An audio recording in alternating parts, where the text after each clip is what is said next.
Se trata del modelo neoclásico. Para Malthus, uno de los padres de este modelo, el análisis del funcionamiento del sistema de mercado empezaba con el estudio del comportamiento de los productores y de los consumidores, pues era la clave para analizar la determinación de los precios. Vamos con la siguiente pregunta. ¿Cuáles son las ideas básicas de la política keynesiana? Según Keynes, uno de los padres de este modelo, trató de estudiar los determinantes del nivel de empleo y del ingreso nacional y comprobó que el Estado debería participar de la actividad económica para compensar la baja en las inversiones privadas durante los periodos recesivos de la crisis económica.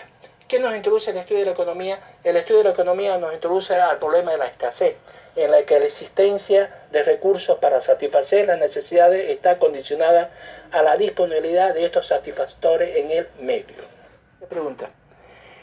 ¿En qué está basada la economía moderna? La economía moderna está basada en el intercambio y la diversificación de su producción. Siguiente pregunta.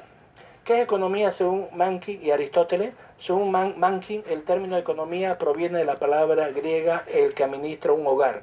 En un hogar se toman un sinnúmero de decisiones. Se deben distribuir sus recursos escasos entre sus distintos integrantes de acuerdo a la capacidad, el esfuerzo y su deseo de cada uno. Para Aristóteles designó economía a la administración doméstica de la hacienda, del que derivó economía, introduciendo además el filósofo griego los términos de economía regia para significar el manejo de la hacienda del rey, y economía provincial para el manejo de la hacienda provincial, y economía política para el manejo de la cosa pública de un estado. Que las necesidades han ido en aumento. Desde que el hombre hace su aparición en la tierra, su principal tarea fue la búsqueda de alimento para satisfacer sus necesidades materiales y subsistir en él. Estas necesidades fueron en aumento como consecuencia del progreso tecnológico. Seguimos con la siguiente pregunta. ¿Cómo divide Mochon las distintas necesidades? Las divide entre las necesidades primarias y secundarias. Entre las necesidades primarias se refiere a todo lo que es la conservación de la vida, por ejemplo, los alimentos. Las necesidades secundarias son las que tienden a aumentar el bienestar del individuo y varían de unas épocas a otras con el medio cultural, económico y social en que se desenvuelven los individuos. Por ejemplo, el turismo. Indique y explique los factores productivos. Los economistas clásicos consideraban que para producir bienes y servicios era necesario utilizar unos recursos o factores productivos.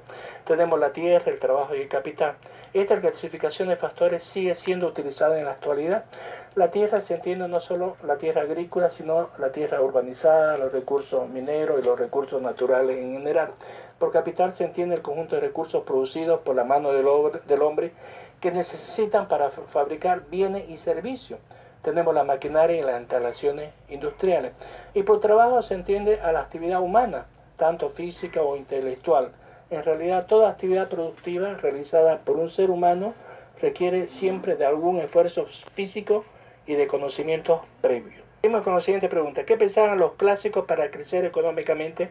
Los clásicos pensaban que para crecer económicamente, para producir más, era suficiente con el aumento de la cantidad de factores disponibles.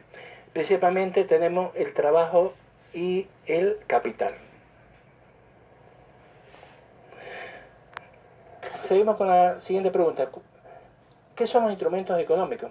Son un conjunto de conceptos, técnicas y procedimientos que ayudan a afrontar y resolver distintos problemas económicos. Según el economista Schumpeter, lo que distingue a los economistas es el dominio de las tres siguientes técnicas de análisis: la historia, la estadística y la teoría. El economista emplea los datos estadísticos y las series históricas y los analiza en el marco de la teoría económica. ¿Qué es la teoría del consumidor? Se entiende la cantidad de un bien que los individuos compran en un momento dado. Depende del nivel de precio. Cuanto más alto sea este, menor cantidad estarán dispuestos a comprar. Y ceteris paribus, cuanto más bajo sea el precio del bien en el mercado, mayor cantidad de unidades de este bien se demandarán. Los individuos conforman, por lo tanto, unidades de consumo. Con la siguiente pregunta.